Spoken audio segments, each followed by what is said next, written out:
Coffee and Pan Dulce. How's that? Coffee and Pan Dulce. Sounds great. It sounded like a telenova. I mean, I'm trying this. All I have to say is go. Yes, as a non-Spanish speaker.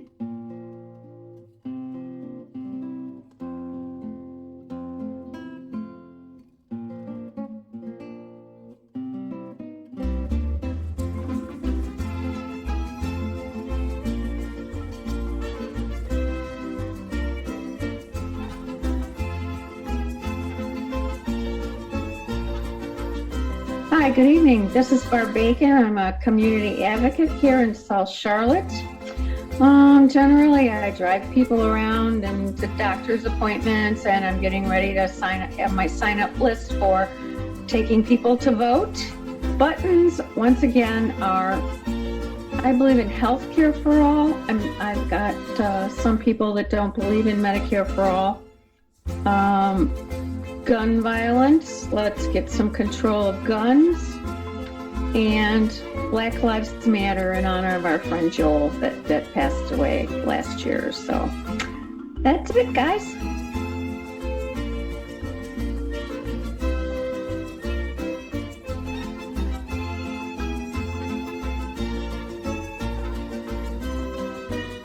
Hello, this is Jenny-Jaymes Gunn. I am a community advocate here in Charlotte, North Carolina for LGBT women's rights with the National Organization for Women, gun sense laws with Moms to Men Action, and anything that extends equity to all.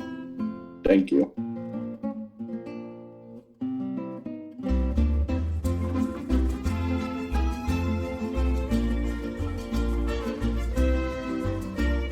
Hey, I'm Christian Cano. You're the co-host. My buttons are Moms to Men Action, gun sense legislation, healthcare for all, Medicare for all, and also in my heart, Black Lives Matter on behalf of Joe Oldham, who's a guest of ours who passed away last year.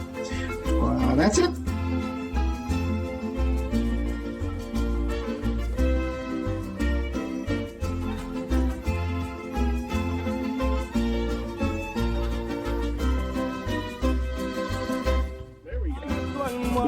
Everybody, it's the second Wednesday of the month already. We got a little Tejano music bringing us in here. Well, good morning, Christian. How are you doing? Good morning. Happy March 8th. And this is Coffee Pan Dulce, in case we didn't cover that. But couldn't tell by the music or dancing, because we dance our way in. And I guess that's just been an old tradition. You know, I try to think back to the early days. Yeah, I guess we did dance our way in. Yeah, we did at the table. And we used to dance our way out. That's right. We danced our way out. That's right. And then on the after video, we would dance. Yeah, that's right. That's right. Yeah, we would do the promo video away from the table, away from your dining room table. Yeah, we used to shoot the show where we shot it in person. Damn you, Miss Rona.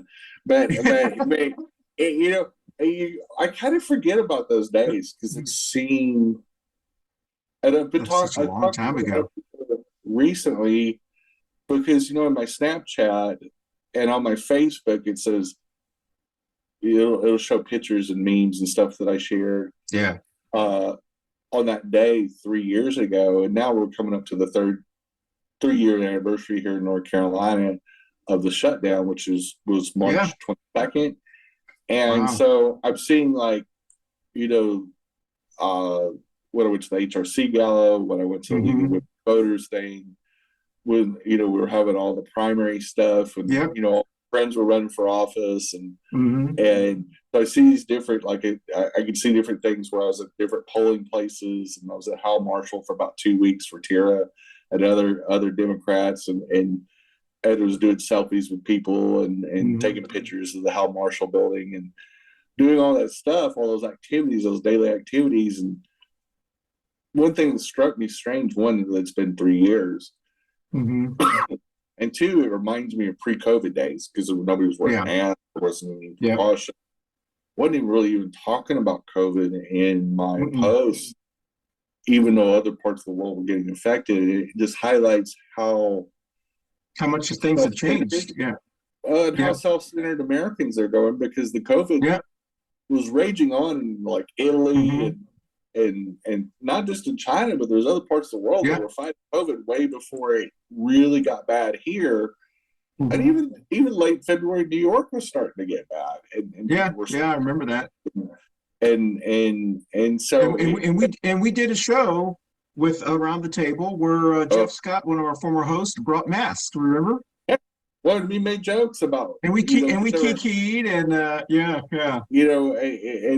and we, of course, they were calling it the coronavirus thing.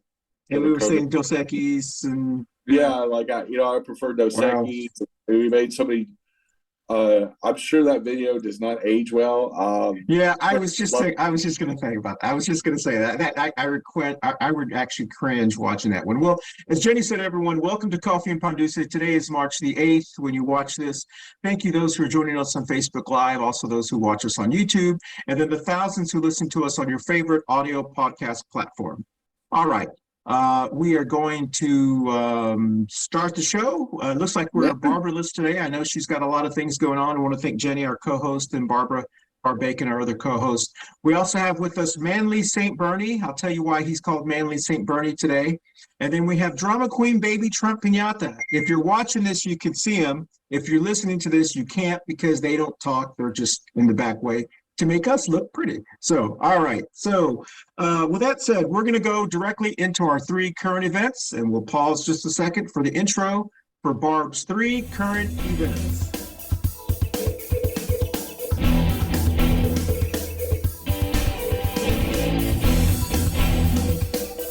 And this is Barb's current events. As Jenny said, that sounds like a wrestling WWE wrestling promotion. Our new little promo videos that are now coming from top videos that we've made, pre-made videos. It's kind of funny because it seems like, I don't know if it's made the show more efficient, but at least it's relieved us from the duty of saying the same damn thing every week. Exactly. Like producing ourselves, we don't have to do that anymore. With the Manolo's Bakery. Yeah, exactly. So much we don't say anymore, but we kind of say it, we kind of repeat ourselves anyway, just out of habit. So, I mean, we've been doing this show. For a long time. Yeah, well, speaking of that, Jenny, we are going to have to probably redo some of these commercials because I think the Manolo's Bakery one says something like, if you're going to buy this for Thanksgiving, so, we'll have to redo. So sorry, Manolo's. But anyway, if you're watching, thank you very much. All right, here's our Barb's 3 current events. 3 current events here in the state of Nebraska. There is a Nebraskan lawmaker who's a Democrat, and she is my shero. I wish we had more of her, and I hope we get someone like this here in the state of North Carolina, where we're from, or we're filming this from. The Nebraskan Democrat who has been a pain in the butt to Republicans. She basically said, because they're trying to pass legislation to ban transitioning related health care for minors. Her name is State Senator Makala Kavanaugh. She has begun a filibuster in the state Senate on Thursday night. And she said a lot of things over the last couple of days, but the most powerful thing she said is, if this legislature collectively decides that legislating hate against children is our priority, then I'm going to make it painful for everyone. If you want to inflict pain upon our children, I'm going to inflict pain upon this body, and I will not stop. I will make your lives miserable this entire session. So this is a Democratic woman who's standing up against these type of things. And she basically is saying, because someone said, "Are you threatening me?" She said, "Yes, sir. I'm threatening every single one of you." She is not backing down. And I wish we had more people like her in state Senate. It's probably going to pass. But she said, "I'm going to make your lives miserable. I'm going to slow things down. I'm going to filibuster." And so I want to congratulate. That's our first current event. Our second current event is MTG, our favorite crazy woman. Last week, when you watched this, it would have been a week over. She's very upset because she said she was attacked at a restaurant. Someone walked up to her and said, "You're bad." So we'll talk about that one.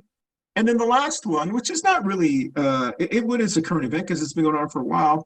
In the state of Tennessee, they have passed a drag queen, I guess it would be considered a drag queen bill, where it would make it illegal to perform drag in public where a child can see you if you're being paid. I don't know the technicalities and all that, but the governor is waiting to sign it, who was also busted for dressing in drag in the 70s. So those are the three current events. And Jen, since it's just you and me carrying the show today until Barb joins us, we'll let you start. So Governor Lee actually at a fraternity thing dressed in drag in 1977. And a reporter at the press conference actually walked up to the governor and showed them in drag and reminded them. And Governor Lee immediately shifted it to something else. And you know, Republicans only know how to say about 6 different things. That's the limit of their vocabulary. But he just put the kids right here because I think he did his press conference at a school, so he was being, you know, insanely performative and over the top, like all Republicans. And so it's almost getting to the point, it's past hypocrisy. Now it's just stupidity. It's sure. What we talked about in the other show, the Two Queer Show. Yeah.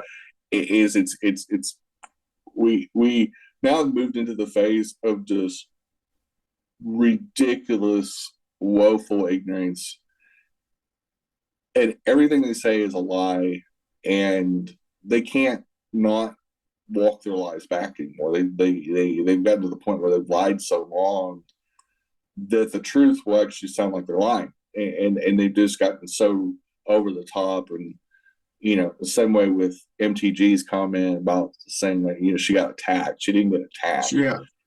She made it sound like, you know, she got punched in the face.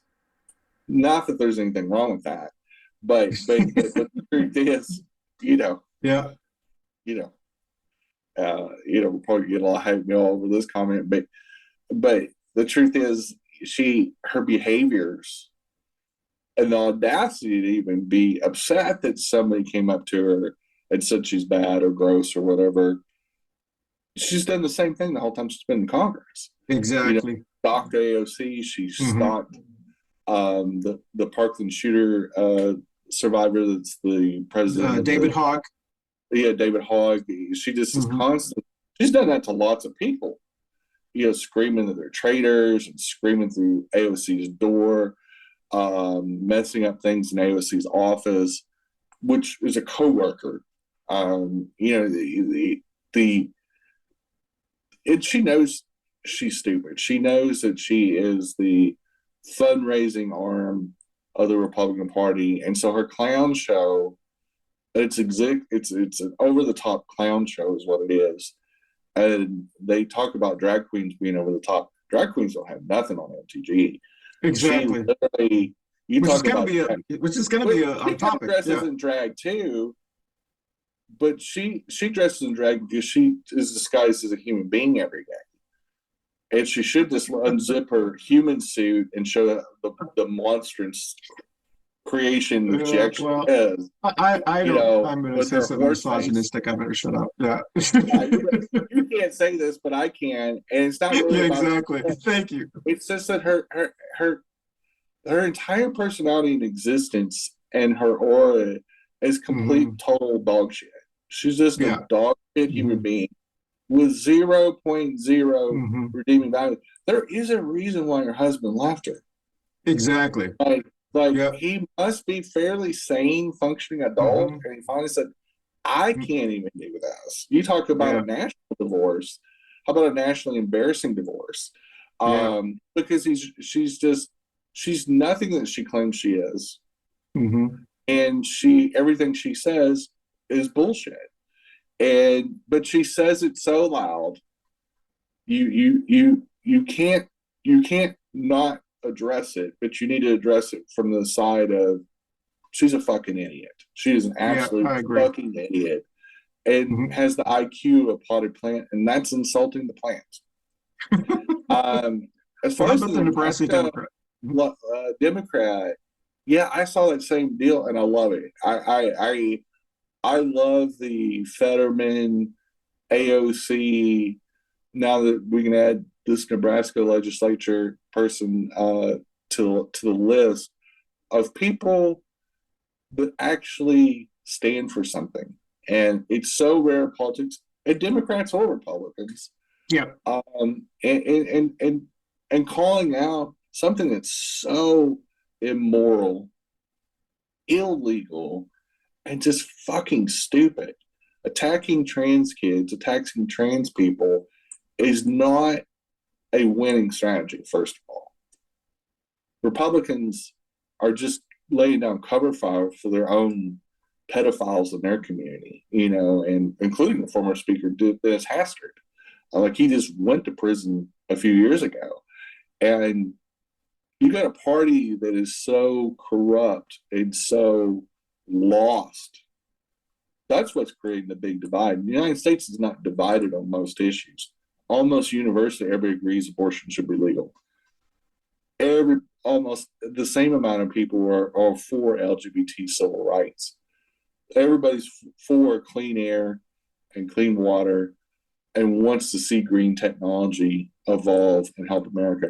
Everybody's for infrastructure and better paying jobs.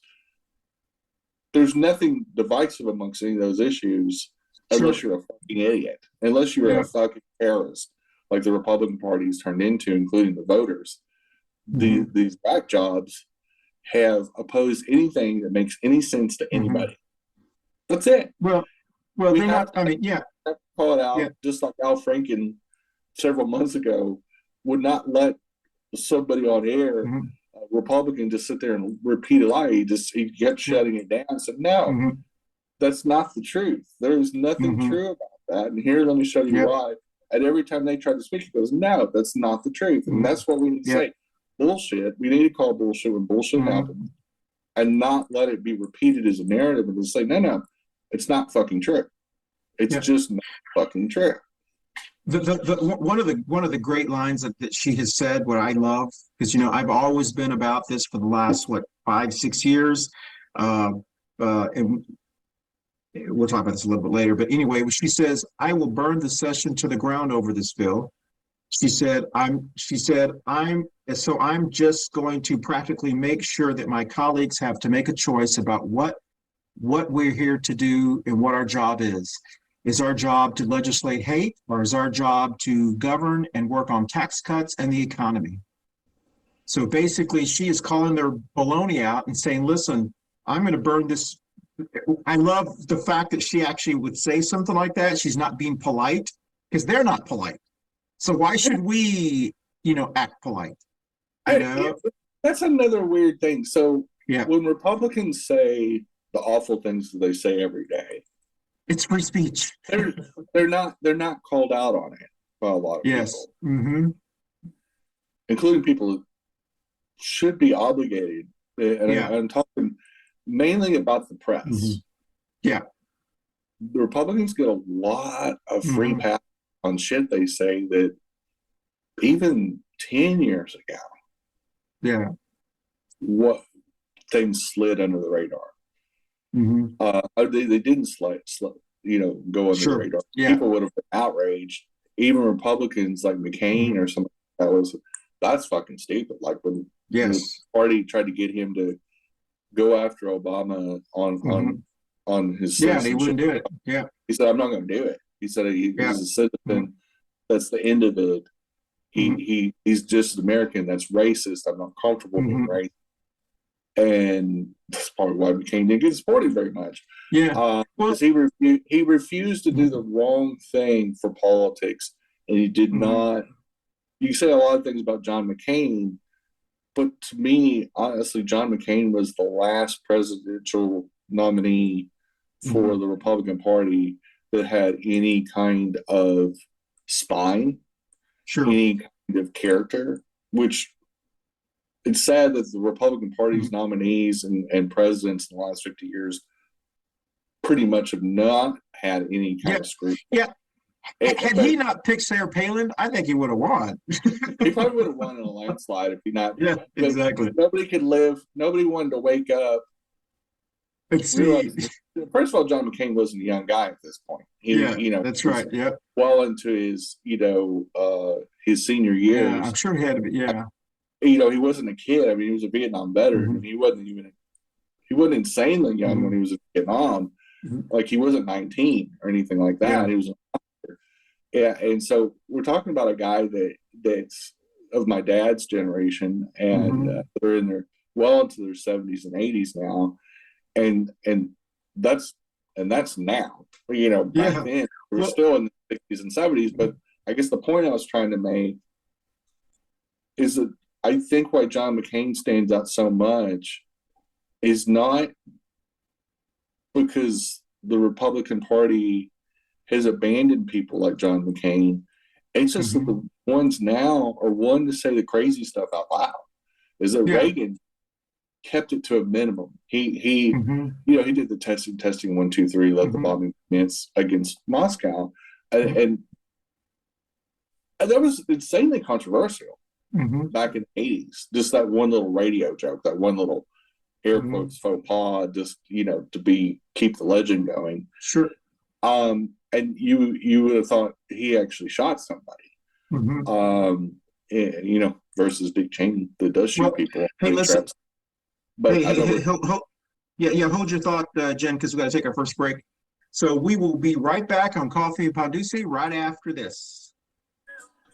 Hey, y'all, the holidays are coming up, and what better way to celebrate locally but with Manolo's Bakery's fine goods and services.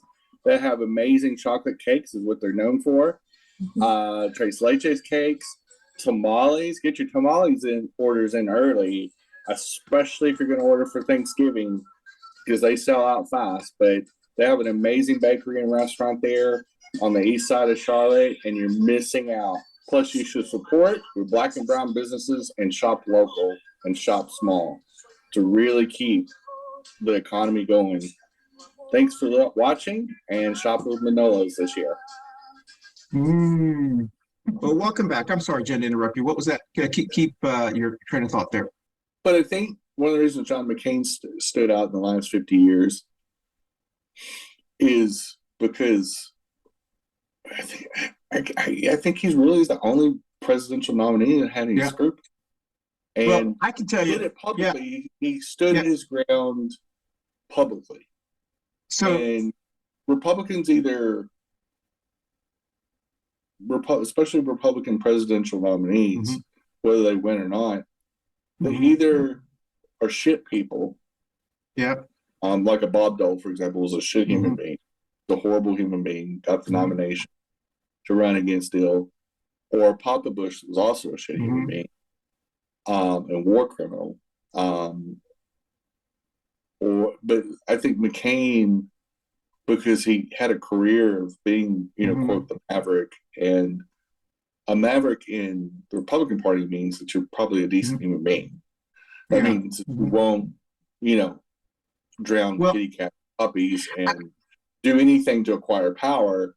And now in this MAGA infested version of Republicans, which honestly ain't any different than the Tea Party douchebags or the Reagan, Republicans, and they've all been douchebags and evil. But I think now, because they're willing to say anything on the air, they'll get on Twitter. It's just performance art. Well, and that leads exactly into our topic. I'm so glad you talked about John McCain, because that was exactly how I was going to start this. But before we start this, let me jump on those three current events real quickly. The Nebraska Democrat, God, I wish we had more people like her. Like I've always said, both Democrats and Republicans, Republicans tend to have realized this earlier than we have. We're just now realizing it. I'm Democrat. Is people just want someone to stand for something.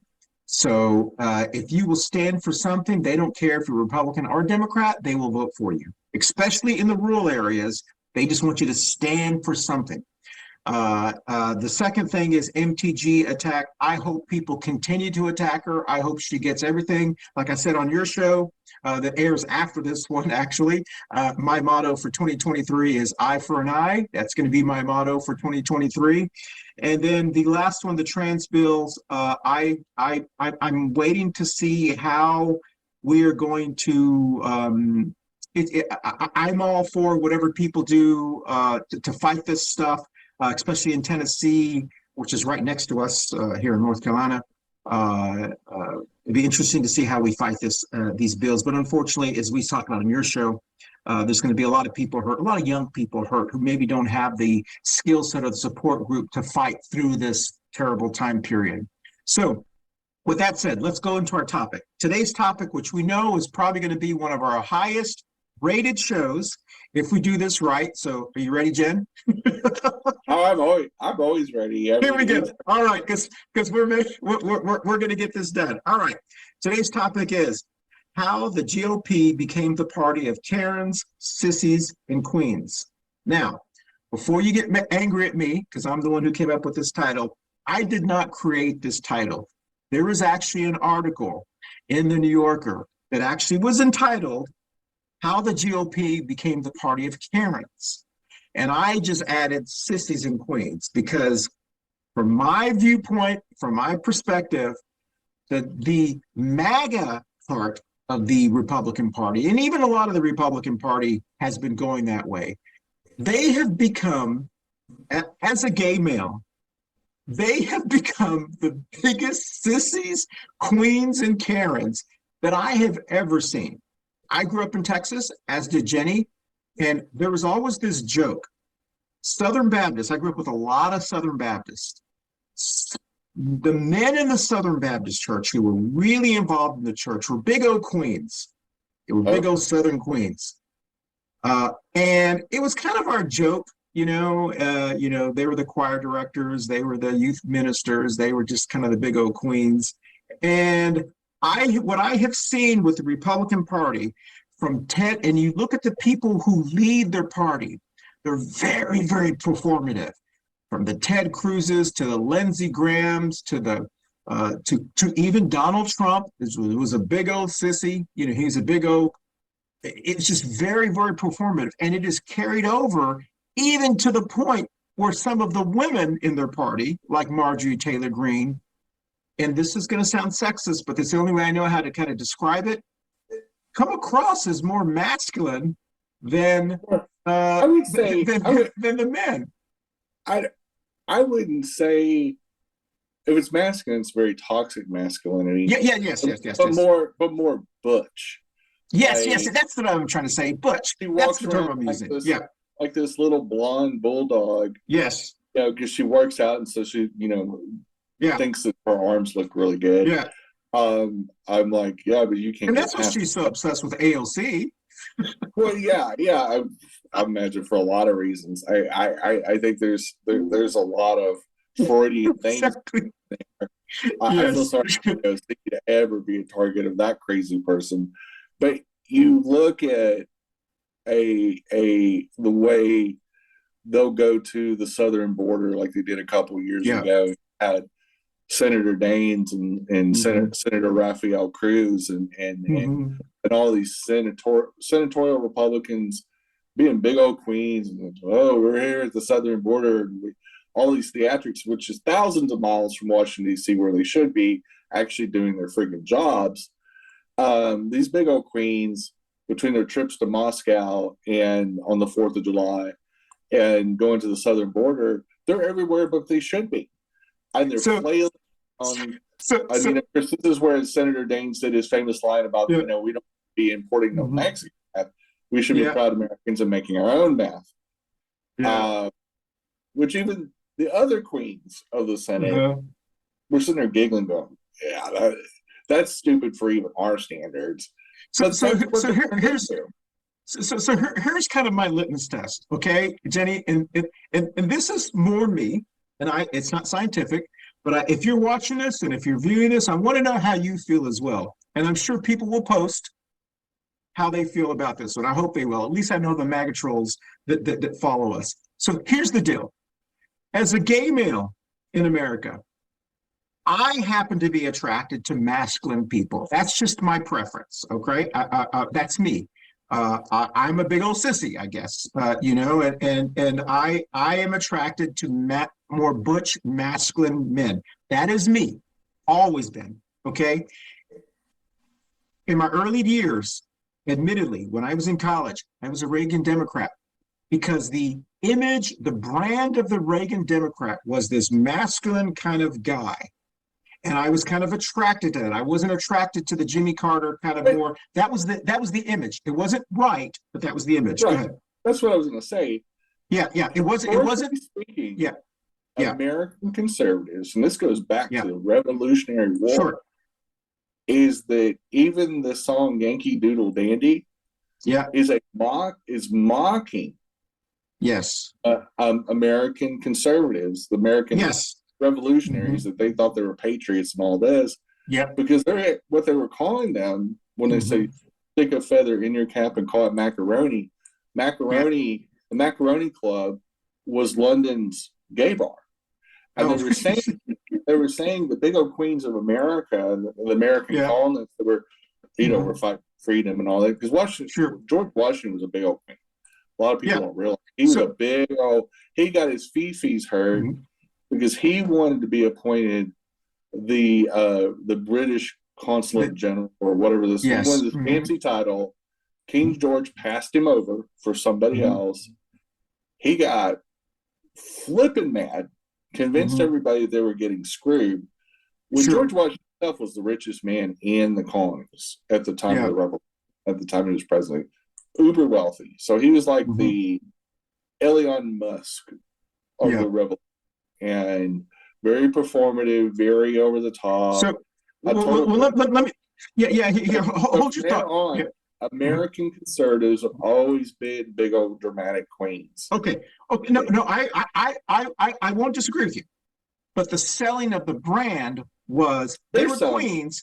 Yeah, exactly. Yeah, their selling of the brand was we want to convince you that we're the party of the masculine man, and the Democrats are the party of the gays and the sissies and the liberals, and that was the image that was sold. Okay. Now, granted, there's no social media, so all you knew was what was sold.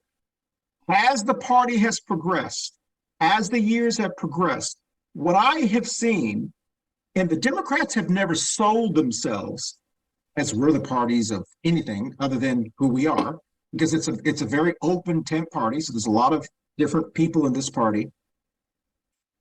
As the party, when Trump got elected, it was happening a little bit before Trump, but when Trump got elected,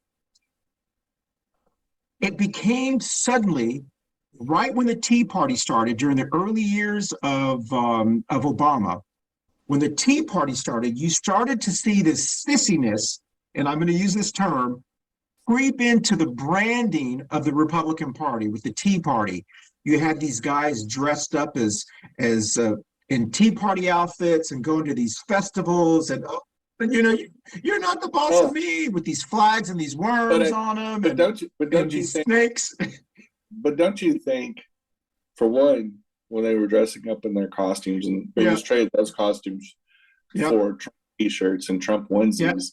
Exactly.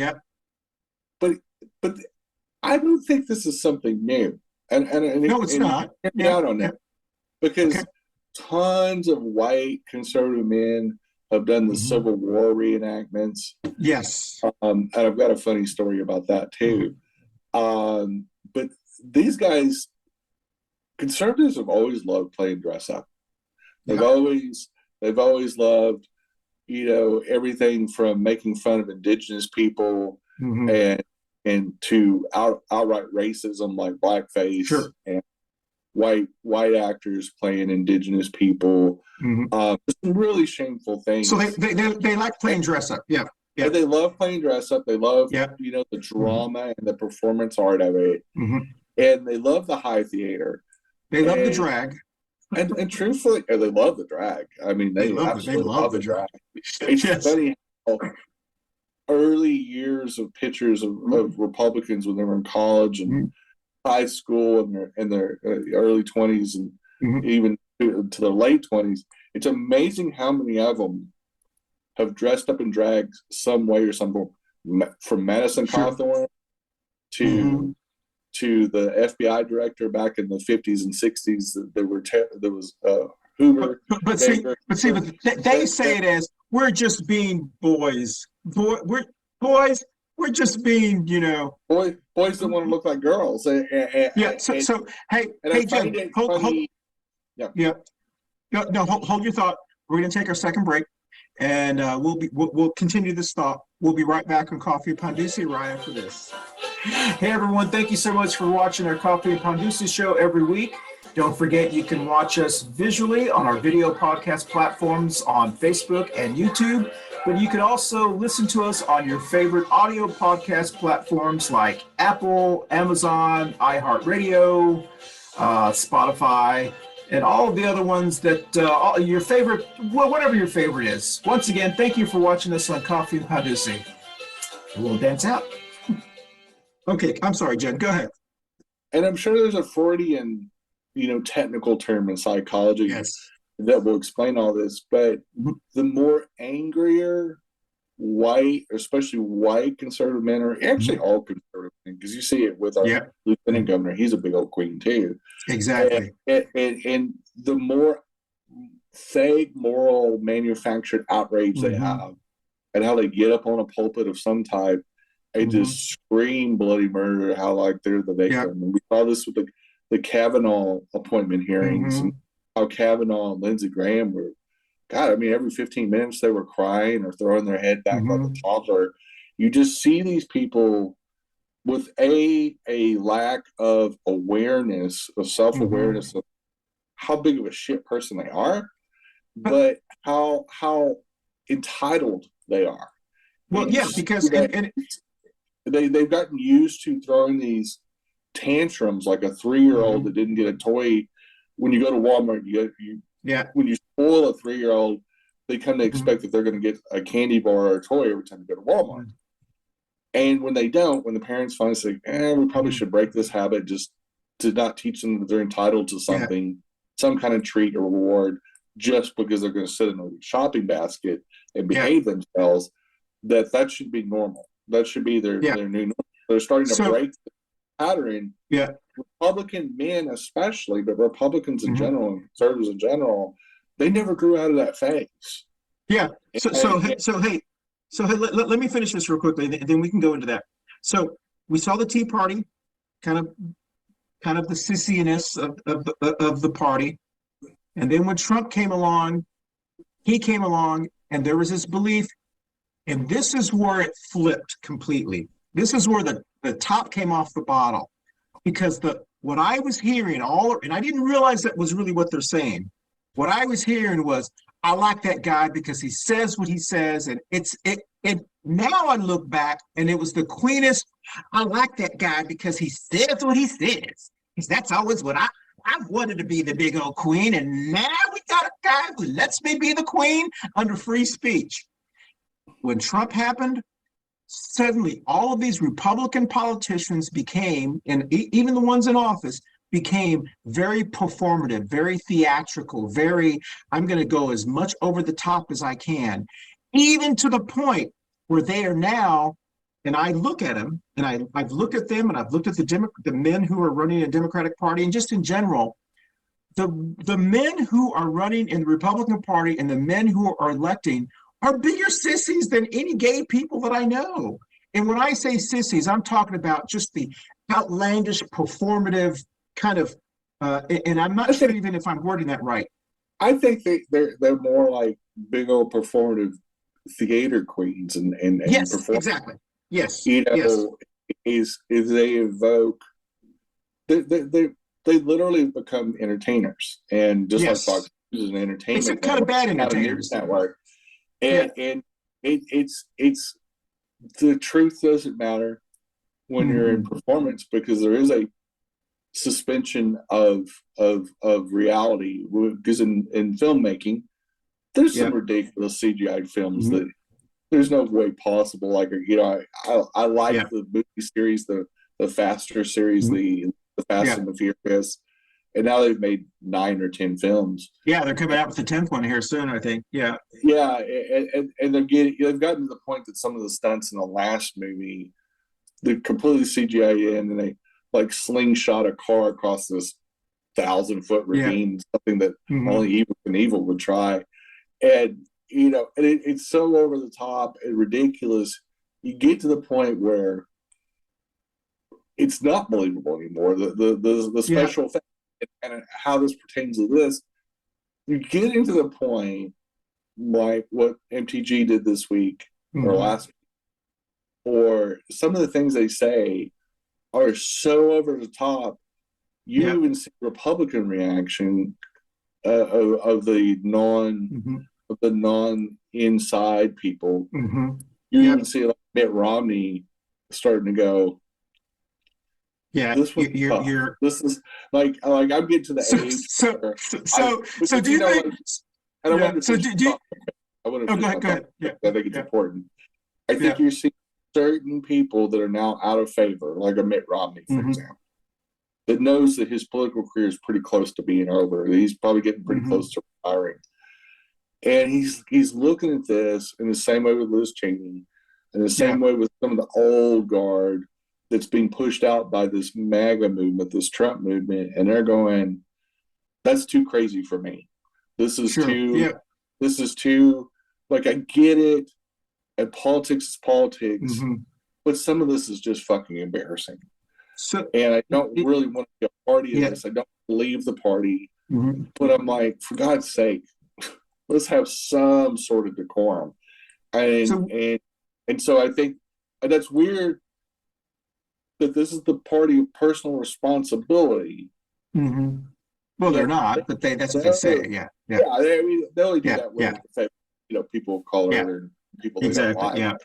But I think it's weird that these people have always claimed that we're about physical responsibility and we're about personal responsibility and all this shaming stuff that they do, which is designed just to bullshit their way through a real discussion instead of taking accountability themselves. Is that now the Republicans actually say, "Hey, let's calm this down a little bit. Let's be sane a bit more. Let's make Republicans sane again of some sort of version." They're the ones that are the pariahs of the party. And they're done with the performative side of it. They're done with the hold my beer, watch this. Is the MAGA side of it, the performative side of it, is just like they're getting in a case of one-upping it, because MTG will say something funny off kilter. Then Rafael Cruz will say something, and during the Matt Gaetz will try to they all got to get their 15 minutes of fame in, hog the microphone going, but it sounds a little stupider each time they do it during the day. If you sat down on a daily basis and tracked all the talking heads of the Republican Party, I just lumped it into one deal. You would see it's a very staged, a very contrite, a very over the top, purposeful, orchestrated. Let's bombard them with bullshit to where they're just wore down, and people are just going, God, every politician's going, no. This is doing that. Yeah, but this is how bad they have Karen'd, Sissied, and Queened their party. They are such the biggest Karens and Sissies and Queens that even, like you said, even within their own party, they know they've got a problem, because this Josh Haley wrote this book about we need to become more masculine.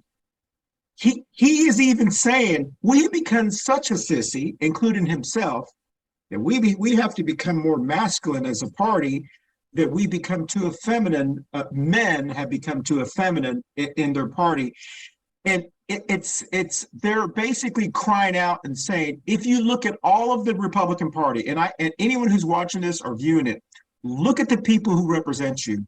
If they're a Republican, look at the men. Are they the ones that are very performative, the ones that are trying to outdo each other on social media like teenagers? Are they the ones doing all that kind of stuff? It is not the party that I think of. And once again, I'm going to come back to me. I don't find the Republican Party attractive. as someone who's attracted to butchness and masculineness, I look at the Republican Party and I think that is the biggest sissy party I've ever seen. But again, if you view it through your lens, Sure. and I view it through my lens, Yeah. I've never thought of the Republican Party as being masculine. Okay. Yeah. And I think, and again, I'm taking this. We grew up in the same state. We grew up in the same region with the same cultures. I never thought as the Republican Party as ever being tough. Yeah. I've always seen. I saw Reagan as a performer. Okay. I saw Reagan as a over-the-top drama queen that just pretended to be president. Just, you know, he was like he was, I mean, all he was missing was Bonzo, the little monkey that he performed in film. You know, like he did, what, 2 or 3 or 4 of those Bedtime for Bonzo movies. And to me, you know, he just replaced the little monkey with George Herbert Walker Bush. And Reagan did his little shtick of talking tough to terrorists and standing up to the Soviet Union and vilifying people around the world, whether they deserved it or not is not the debate, but would get up and tear up his eyes and say something patriotic. And I always saw that as very performative, you know, how they get so, you know. But like how did you view the Democratic Party? I thought the Democratic Party at that time is just to milk toast and not from a gendered point of view. I guess I didn't assign gender to politics. Yeah. To me, I think it's a misnomer to call them sissies because you're really using more of their verbiage. Sure. And it's funny that they fight pronouns, but they gender everything. Yeah. And again, the hypocrisy never ends with these people. But I think the view I had at that time about the Democrats is kind of what the Democrats still struggle with now. Yeah. Is that the heart of the party itself is afraid to stand for things and is sometimes reticent to go, maybe that's taking it too far. Maybe we're looking like the Republicans too much. And the one and me being a Democrat too, and I'm registered Democrat, is, I will say without a shadow of a doubt, the Democratic Party's Achilles heel is fear-based. Sure. It's like in gambling terms, scared money is lost money. And the moment the Democratic Party can wash that away and say, we also need to go for broke, but in our own style. Like we don't have to lie to make the Republicans look crazy. We just got to repeat and show the sound bites of them being crazy. Like and put that on a fucking internal loop. If the Democratic Party would do one thing, which is seed the fucking marketplace of ideas in 2023, like they need to do it this year. Yeah. They don't need to do it during the election as much. They need to seed the marketplace now, and they need to run commercials, TV commercials, internet commercials, and social media commercials that just shows the highlight reel of hypocrisy and just play that in every marketplace 24/7. Sure. And literally just have it narrated and go, this is your future with the Republicans. I'm telling you, for one, they tell themselves enough that no young person under 40 is ever going to vote for a Republican again at some point.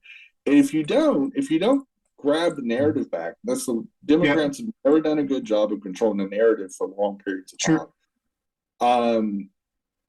If we ever learned how to grab the narrative the way the conservatives and the Republicans do, there wouldn't be much of a Republican Party left. We would win elections because you see the people that from Jump Street in 2022 and 2020, when they grab the narrative in their own personal races, they do well. AOC did it in 2018. Fetterman, Hey, Jen, we're gonna have to take a break here soon, so let's wrap that thought up. Yep. So let's take our last break. If you like what Jen is saying, she does have a show that comes on about 30 minutes after this at 11:30. It is 6 great segments. It's called Two Queers in a Truck, and we'll be right back. This commercial will talk right about that. Up next is Two Queers in a Truck with Jenny and Christian. And hope you guys tune in. We'll see you in about 15 to 20 minutes. Thank you. Bye. Thank you. I'm sorry, Jen. Finish your thought there. And I think the only way the Democratic Party needs to combat this is point it out and get out of the way. Point it out and get out of the way. It's almost like suggestive selling. A lot of really good servers do that. They'll come by and say, "Hey, you got any room for dessert?" And just the upselling, and just say, "Hey, look at what this person just said. Look what this person just said." And just point out very timely deals, and just step out of the way. Don't even put a judgment in it per se. Just point out put it on a highlight reel in these little 15 and 30-second commercials, and just rinse and repeat every day, like the Republicans do. And I think that's step one. And I think step two is to run only candidates that are willing to fight. Because Adam Frisch came within 500 votes of unseating Boebert, which he overwhelmingly won in the election before. And that tells you how much Americans crave politicians able to stand their ground when it's a possible fight. And B, Democrats can win in red districts and in red states. And the Texas Democratic Party, I'm going to say this right between the eyes, is the weakest bunch of suckholes I've ever seen.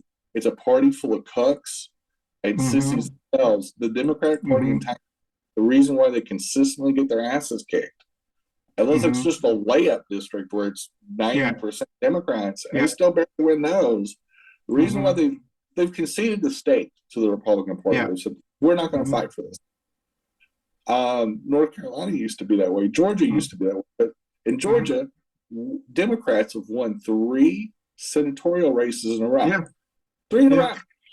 We're 3-0. And it's because the Democrats there were tired of losing and actually run the races they needed to run. And against a very well-known former NFL player this last cycle.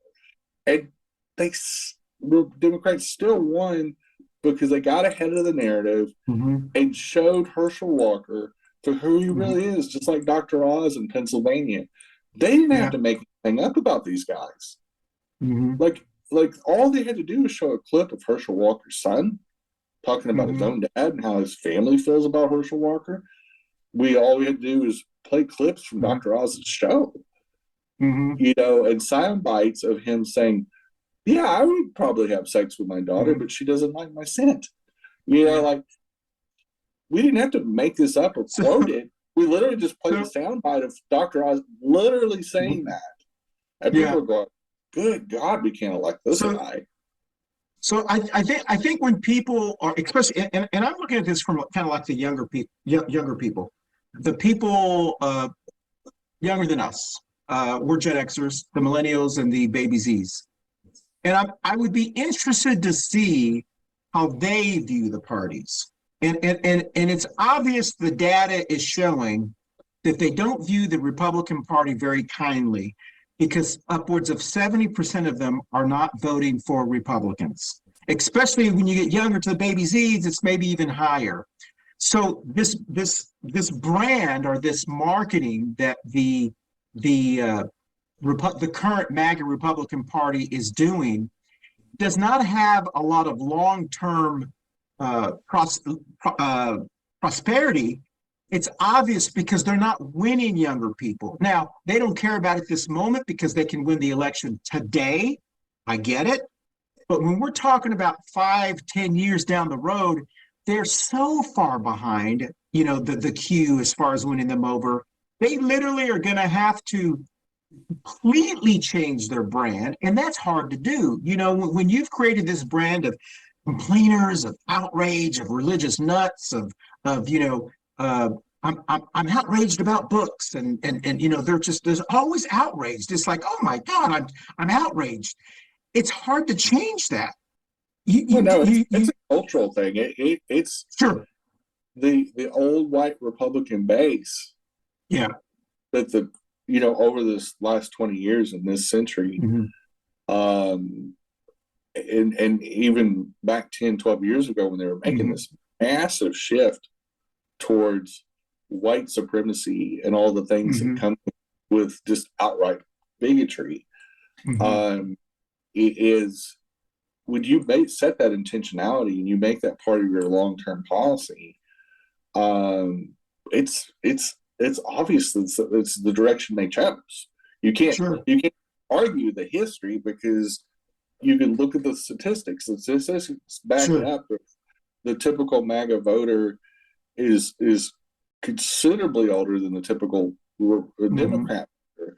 The education levels are different. The makeup of the party in general, the Democratic Party is very, very diverse.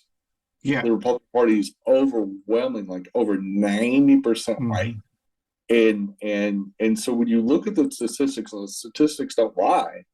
You look at that, that's why they throw so much red meat. There's so much out and out craziness and bigotry and all this, because old narcissistic white people, they're typically the only people that believe their own bullshit. And they co-sign each other's bullshit, because if you don't co-sign each other's bullshit, they cancel you too. And whereas the Democratic Party, we'll fight amongst ourselves. We'll say, we're not good with this. There's a lot of counterculture, because we don't want to be like our parents and grandparents. And so when you see these young Democrats fighting back, and changing the policy inside the party, it's because we're in a constant churn, whether it's good or bad. And that was the problem with the 80s and early 90s Democrats, is that they played scared so much, and it didn't excite the young people at the time. The younger baby boomers, and of course our generation, we were coming up to the Reagan years and Bush years, is we were like, it's kind of hard to fight for a party that runs somebody like Dukakis. Mondale, when he ran in 84, that dude didn't have a chance in hell of being an American president, because you looked at him. We don't need so much insanely, over the top theatrics with our president. No, we don't. Democrat Party, but they've got to be slightly inspirational. Exactly. They've got to, like Carter in '76. Because of his personality, was such a nice change up against the really crooked, awful Nixon administration. And Ford was basically standing for Nixon. And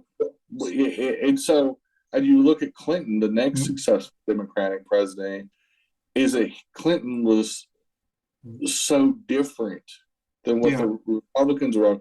And he was talking about hope, and he was talking about feeling pain, and it's the economy stupid. Is that he said what people wanted to hear, which was, it is the economy stupid. If we're starving, we need to worry about that, not building more nuclear missiles and fighting Cold War politics.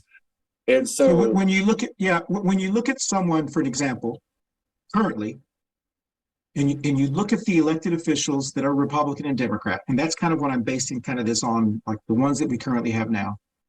You look at someone like here in North Carolina, you look at our Governor Cooper, who's kind of a very calm, mature, doesn't do a lot of drama. He's not a very dramatic person. He's just a very kind of adult, kind of comes across as kind of that image, responsible kind of person. Then you look at someone like Ron DeSantis, who's very flamboyant and girly and gets his feelings hurt and triggered. You look at someone like Gavin Newsom in California, who's more of a calmer, professional kind of person. And then you look at someone like Ted Cruz. It's a very different type of person. But see, I think, and this is, I think, where you miss the mark just a little bit. I don't see Governor Cooper's personality being gendered. Sure. Governor Cooper just goes to work. Sure. Yeah. That's kind of what I'm saying. Yeah. He does say some things, and Gavin Newsom even more so. They say some things that are very aggressive. But they don't say it flamboyantly. Well, yeah, they don't say them flamboyantly, but there's a couple things that are misnomers in American society. For one, men are way more emotional than women. Yes. So using a gendered language is a little outdated. Is that men statistically and actually brain makeup wise skew more emotional. Men think more emotional because it's a raw basal line of a brain function. Feminine brains and feminine patterned brains actually have more complex thought. They have deeper thoughts, more three-dimensional thoughts. Men are more male patterned brains are very A to B. They're very linear, and emotions itself in their speech patterns tend to be more.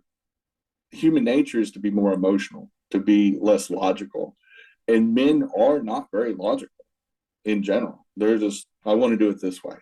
I don't want to read the instructions. You're pissing me off. Well, anger is an emotion, and it's been a little bit of a misogynist line that sissies really are men. That's what men really are performative sissies in general. And that when Democratic men stay very logically, they're thinking more along the likes of female. And Governor Newsom and Governor Cooper, they pick their battles. They're very tactical. They're very three-dimensional thinkers. They've sat down and created great economies in their state. They've done the things they promised they were going to do, and they don't need to embellish it. The proof's in the pudding. And whereas that's really what that's what I'm trying to say. Yeah, is they have to do these publicity stunts because if you actually look at their on-the-job record, sure, it's dog shit. There is no record. And the same way with Trump. Trump didn't do anything while he was president. He played golf 3 days a week, sometimes 4 days a week. And he spent more time on the golf course than he did actually in the White House. And he would go down to Mar-a-Lago and eat cheeseburgers and play golf and shit his pants. And then literally, you look at Republicans, and Republicans' on-the-job record is terrible. Look at the do-nothing Senate under Mitch McConnell. But the reason is because they're so performative, Jenny. I mean, the reason that they're not accomplishing is because they're so involved in the theatrics of it. But it's actually the reverse. They have to do the theatrics because they have no policies. I see what you mean. Yeah, I get that. They're not doing anything. And they're not addressing the real issues of the day. They're more worried about drag queens and passing bills about drag queen than cleaning up toxic waste dumps in their state. Like Tennessee has so many environmental problems. They should be spending time worrying about that and worrying about things that actually affect their citizens. And they have to do these performative things because they don't want to address the issues. And that's the bottom line. That all of this performativeness is distracting from the fact they don't do their fucking job. And then if it was a normal job and these governors and legislatures actually had supervisors that could decide whether they would stay in their job or not, like regular people, they'd all been fucking fired a long time ago for incompetence. And you see this in the workplace. Usually the person that mouths the most at work does the least amount of work. Exactly. Hiding in the bathroom, taking 19 smoke breaks. And then when you call them out on it, they're like, oh, and, I'm done with this. And you're a terrible manager. So listen, when Republicans get called out on doing a shitty job, and say, you're a shit legislature, MTG. Yes.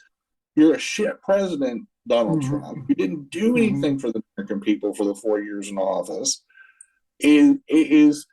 But they get pissed. And their answer is, let me go attract somebody else. Let me deflect off the shit job I've been doing. And that's the problem with the Republicans.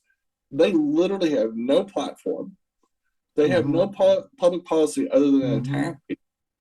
And they have no solutions for significant challenges that we're facing in the world and in this country. And so the only thing you can do is perform. But, exactly. And this is the whole reason why, if you're a Democrat, if you're a Democratic strategist, whoever you are, when I was looking at this, and you hit the nail right on the head. I just have not been able to verbalize it right properly. Anyone who's ever worked in our professional world like you have and I have, the people that get on our nerves the most are the Karens, the Sissies, and the Queens. The people who are just so performative but get nothing done. And these are exactly how this is exactly how the Republican Party has operated. So if we are trying to move the needle as far as damage their brand more, because that's really who they are, we've got to continue to highlight to those people who are the professionals, those people who work, have kids, and let them know, we all know what it's like to work with someone like a Karen, a Sissie, and a Queen. And we hate working with them. Right. And we have to continue to remind everyone, these are the people that we hate working with. And we have to make it so it's so unattractable. And I think it has been. And that's why they complain, oh, the Democrats are trying to say this stuff about us. And like you say all the time, no, we're not. We're just saying, we're just playing your own words. We're just showing MTG what you've done before. It's like that article that I sent you and that I posted on my Twitter about that one Republican, that one publication. They wrote an article about the Democrats tricked us into not taking the vaccine. Exactly. And so the Democrats tricked us into dying of COVID. Exactly. Now, one moment, the vaccine doesn't work. So Republicans have two lines. They're either we did a Jedi mind trick on them, and we refused the vaccine because the Democrats were for it, so we have to be against it. They tricked us. So they're the ones that politicized the vaccine. We didn't. Or the next sentence, you hear MTG talking about how much vaccines are killing people. Yeah. And I'm going, well, which one is it? And this is what you hear all day long, but I think the COVID vaccine is a weaponization of medical emergencies that these dumbasses have done. Is that ultimately, we said this back in 2020 and 2021 when about masks and vaccines, is that the Republicans got it so wrong and mocked Joe Biden. I remember when Trump was mocking the size of Joe Biden's mask. Oh, look at that giant mask, what he's afraid of. And tried to equate toughness with a deadly fucking virus. Like, I don't even care how many push-ups you can do. Is that, you may be able to whip out 300 push-ups and have a six-pack. It has nothing to do with that COVID getting into your heart and into your lungs and killing your fucking ass. And I'm like, you can be in the best shape of the world, refuse to wear a mask, refuse to take the vaccine. COVID don't care. That's the good thing about COVID. COVID's like going, hey, look, here's another dumbass I can kill. Because that's what viruses do. They're, viruses by their design are made to seek opportunities to infect the host. And they've put this weird spin on COVID when really COVID is an example of just sometimes shit happens. And so this is no, go ahead, Jen, because I know we got it. And again, Republicans aren't very good with history, and so now they're trying to go back and to keep themselves from looking like the dickheads that they are, and the dumbasses they are, is back when they were refusing the vaccine and the propaganda, especially in 2021, they were just hyping up and just lying their asses off about the vaccine and said, it was almost like a virtue signaling. I don't want your vaccine. And it put the little posts and little face pics on their profile pics about, I refuse the vaccine and all the other crazy stuff they would say. But the truth is, what a dumb fuck thing to say. I'm so stupid, and my political views are so insane and off kilter and unrational that I refuse to protect myself against a deadly fucking contagious virus to prove my point. This is how you know they're losing. There's a lot of reasons you know they're losing, but this is how you know they're really losing, from 2 points. First point you know they're losing is they're scrambling so hard right now with the trans bills, the don't say gay bills, all of these social bills that really have nothing to do with the economy, inflation, gas prices, all the. They're struggling so hard, and the reason they're struggling hard is because they know if they don't do it now, they will never be able to do it because demographics are changing. This is their only time to do it, because 5 years from now, the young people will be voting at turns. We're just going to reverse it. But Christian, they purposely recruited older white people. They've actively skewed their party to the point to where they only embrace the most bigoted, outdated human beings in our society, which is old white people. Narcissistic, old idiots. And our generation older than us. They did it to themselves, just like with the COVID vaccine refusal. And a shit ton more of them died. The statistics don't lie. No matter what they say. This is a self-owned. They made a decided decision of policy to be the fucking crazy loons. They didn't have to be. They could have, when they pivoted out of the George Bush years, they could have sat down and said, you know what? We killed a lot of people overseas. We made a lot of money, ran up debt. We need to do differently. We need to do better. This world is changing. We're in a new century. If they sat down and said, nope, I'm going to double down on the fucking crazy. We're going to promote people like Donald Trump in his birther racist rants and all this. We're going to promote people like that. We're going to promote white power. We're going to get mad about Civil War memorials getting torn down. And we're going to be insanely performative. And you started seeing a new breed of shitheads being embraced. The extremes in our society. Take politics out of it, just wackos. We're going to embrace the religious nuts. We're going to seek out that kind of money. We're going to foster that kind of craziness. And they created this. They created this tendency, but instead of having some kind of practical deal like sitting down and working out immigration policy during the Obama years. Well, that's. Hey, I want a hard pass on sanity. Let me say dumb fucking things. Let me say the dumbest fucking things that I can say and foster that environment. And so when the demographics were changing, and they knew that they were changing, this generational growth and generational. It's not new news. This isn't make up on you. This happened. This isn't like we woke up yesterday and said exactly.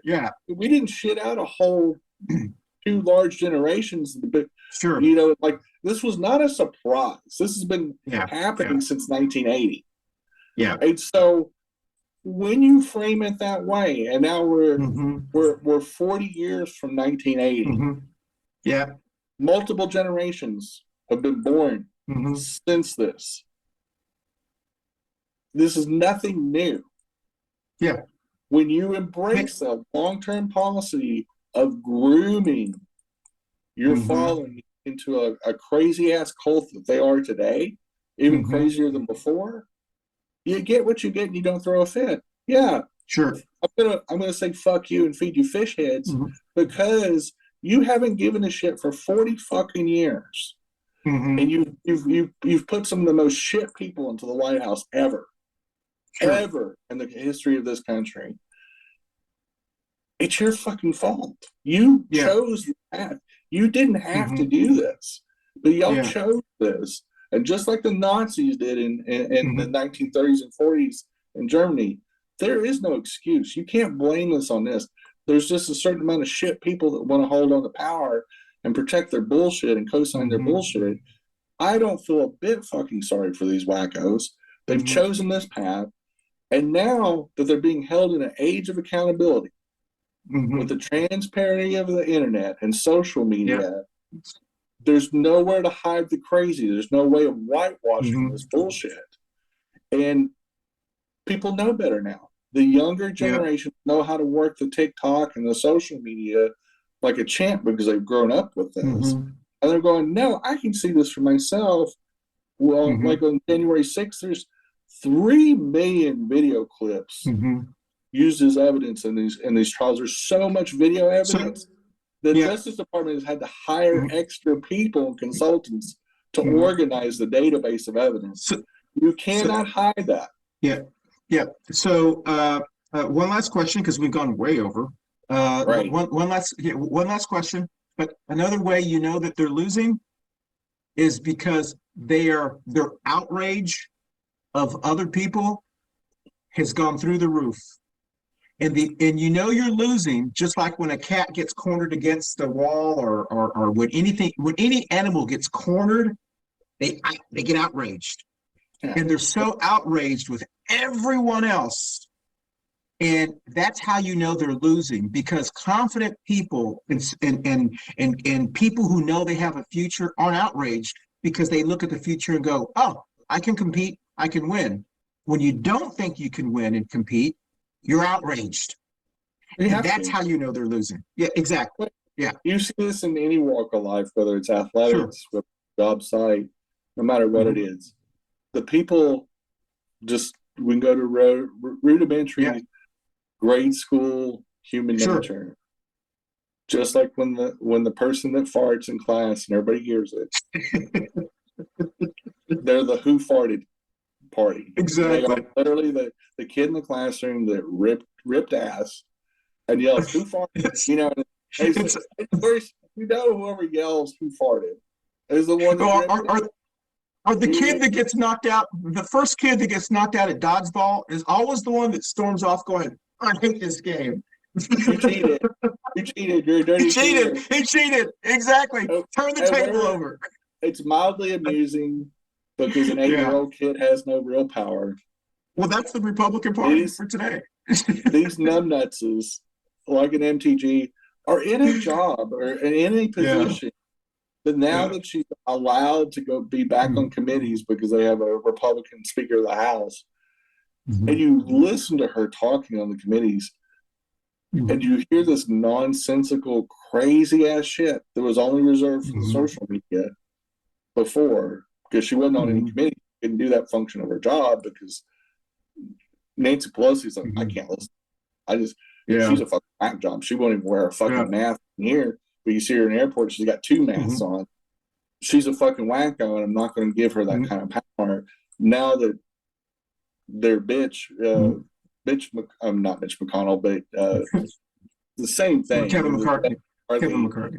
Is a cook of the party, and was forced to put wackos like MTG on a committee. You listen to her on these committees, and you just realize, she's crazy. She's not just saying this for the camera. She's doing this in her actual official part of her job. Like the most important part of her job is these committees and these hearings and discussing the bills of the day. And you listen to her talk that way while she's commencing her job. You realize she's that way all the time. This isn't even a performance anymore. You realize she's not acting stupid. She really is stupid. She is completely and utterly stupid. So, like, it did her no favors to put her on committees, because, quite frankly, people in her district are going, this isn't that's an excellent point. That's an excellent point. It actually probably would be better to put her on the committee so they can actually see how terrible she is. There's the only mistake that Nancy Pelosi made is that they should have put her on some committees, especially a lower grade, lower profile. So that way they could just film her. Like the trash can committee, for example, is put her on something like that where she can't do any harm. She has no leadership spot. And she just, but when the camera goes on her, people needed to see her on the job. And the only time you saw her before was chasing down, people outside the building, going to tractor pools and swingers parties. And because she didn't have any function or peeping inside AOC's office, is that we needed to highlight her on the job idiocy as much as her off the job idiocy. I just play clips of that and going, is that what you really want in your district? Is that who you guys, the consensus, are comfortable putting this, like all this year, the Democratic Party and any other political action communities that are progressive, all they need to do is just play clips of her on their social media. Episode number 101. Okay. And if you just sat there and hammered that, I'm pretty sure even people in her district would now connect the performance on her job with who she is. And that kind of stuff, that's why Trump lost. And that's why I predicted he would lose in 2019, is the performance on his job. Eventually people are going to say, the buck stops with him. And if he can't perform as president, there is a growing outrage on incompetence. One thing Americans hate is an incompetent politician. That's why Jimmy Carter got blamed for a lot of things, and that's why he got fired in 1980. Is because he was viewed incompetent, even though he wasn't. So my last question, because we've gone way over, as we mentioned, and thank you for those who've actually stayed this long. Do you think that the GOP has become the party of Karen, sissies, and queens? I think they always were. I think we just have more. I think we just have more societal. We just have more of them. Okay. I think now that they're seen as who they are instead of who they pretend to be, like your story of Reagan highlights how good the Republicans sold themselves in the 80s and 90s. I agree. How they can't hide anymore. And then now they've realized this. They've had to be over the top. So they go, we didn't do good things before, but we used to be able to lie about it and cover it up. Exactly. That's a good point. We can't cover this shit up anymore. We have to create a smoke screen so big to cover up the big mountains of shit that they've created. And now that our earth is burning down, now that we are in some of the most critical crises of our planet's history for the human race, and we're trying to literally extinct ourselves to only cancel the human race.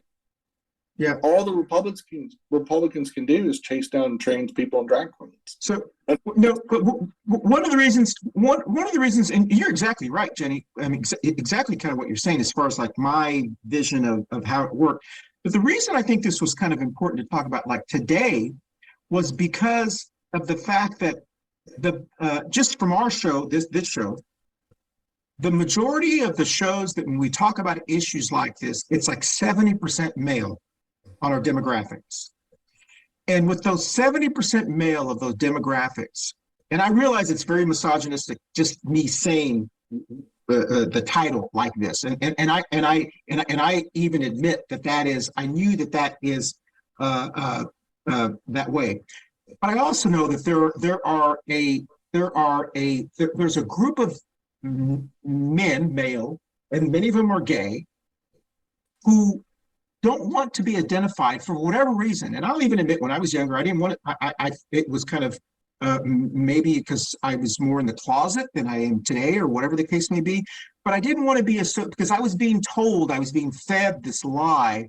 The Democratic Party was the party of the gays, the sissies, the black and brown people. Those aren't the people you want to grow up to be like. We're the party of exactly. We're the party of the conservative, the professionals, the people. You know, that was the image that was sold.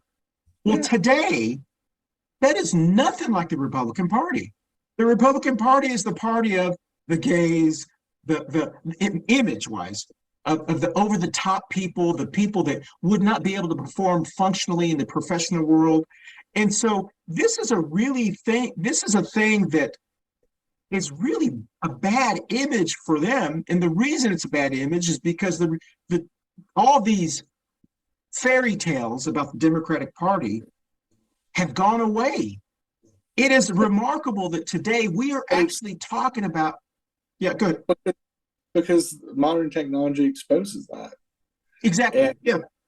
So now that there's more than just 3 channels of news. Now that there is 24/7 news, there's 24/7 YouTube. There's all these technologies, all these changes in how we get our information, how we disseminate our information. But it's both good and bad. That cuts both ways. But the bottom line, if you're a rational adult of any 18 to 80, if you're a functioning adult of any kind, you have any kind of critical thinking skills, all you have to do is get onto Twitter or the Google machine, research it for about 30 seconds. You can research what JAMA and all the other medical will say about masks, for example. Take you about 15 seconds. How much does a mask filter out? And they'll tell you. There's a nice little simple article to read, maybe a minute and a half to get the information you need, and it breaks it down. And a simple cloth mask will filter out 92.7 amount of the particles and explain how it does its job. Is if you sneeze or cough, breathe out the deals, it'll deflect it down rather than deflect it out.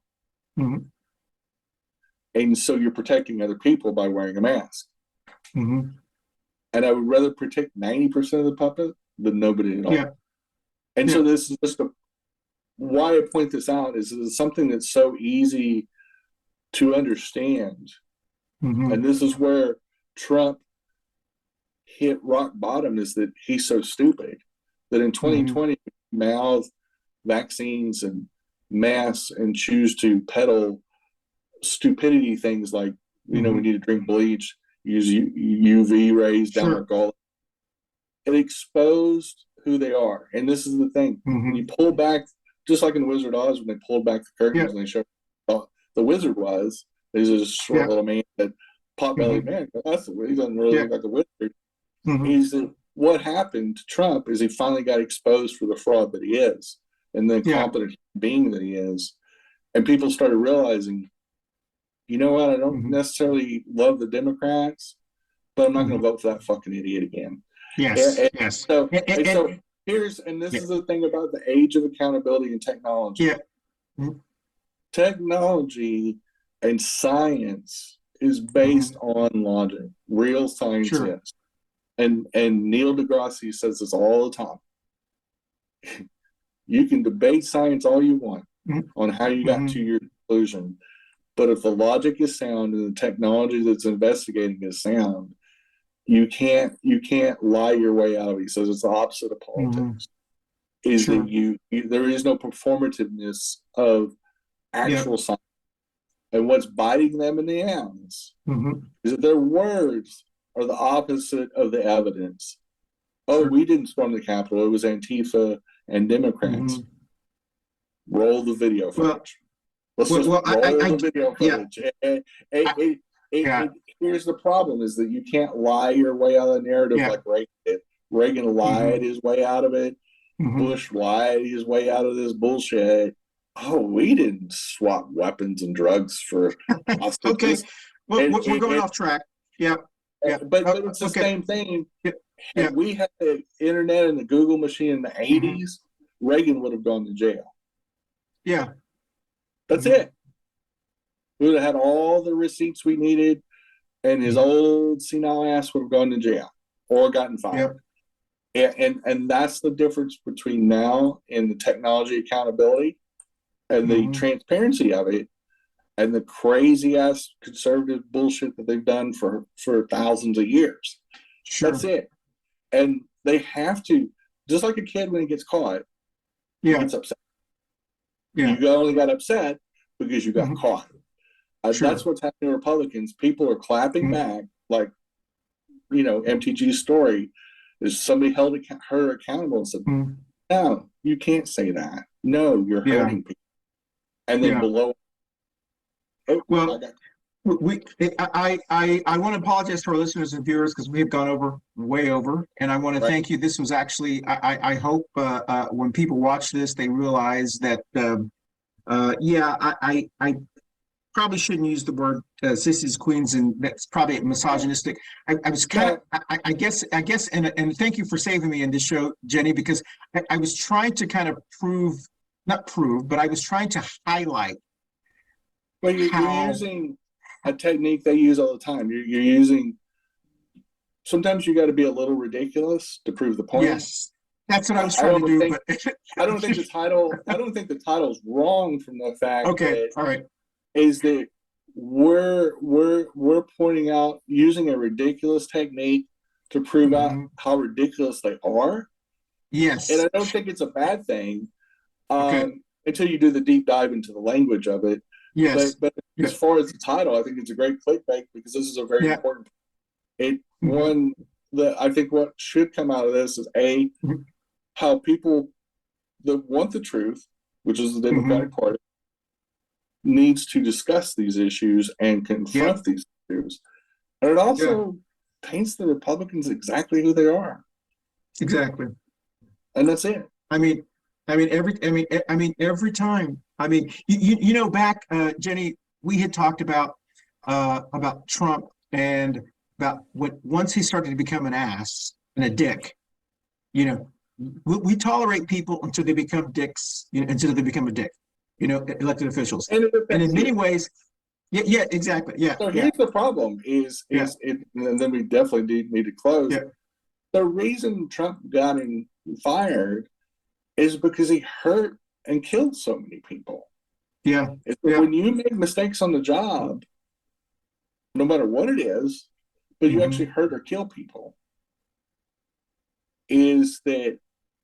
that's when Americans start to react. And that's why 81 million people braved a pandemic with no vaccine and no cure and said, fuck it. We got to get this guy out. We can't do enough for you. There won't be in America. And we saw the worst. We found out, we fucked around and voted this guy in. 2020 was the find out part of the equation. And we saw how incompetent and idiotic he was or is.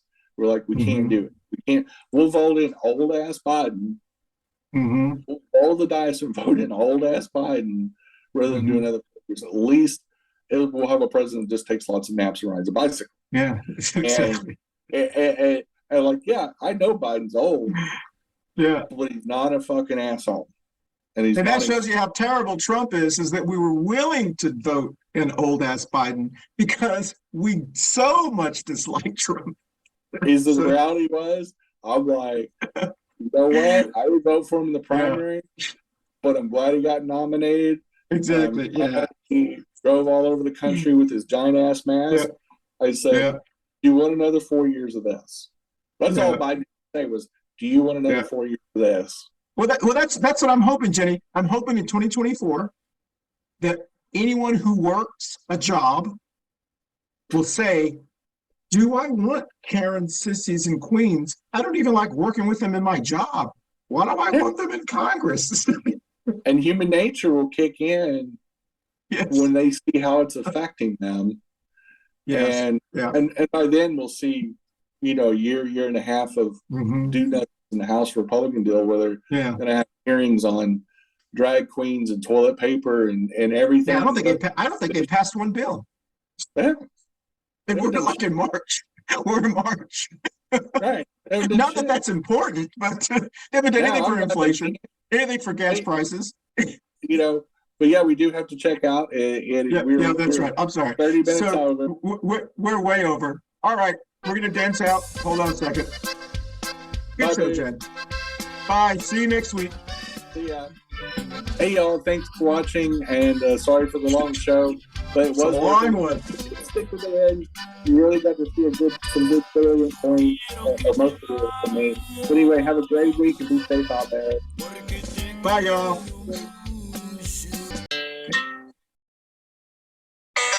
Next up, thanks for watching Coffee Pan Dulce. Next up is Two Queers and a Truck. Stay tuned. Coffee Pan Dulce. How's that? Coffee and Pan Dulce. Sounds You great. sounded like a telenova. I mean, I'm trying this. I have to say it's cool. Yes. as a non-Spanish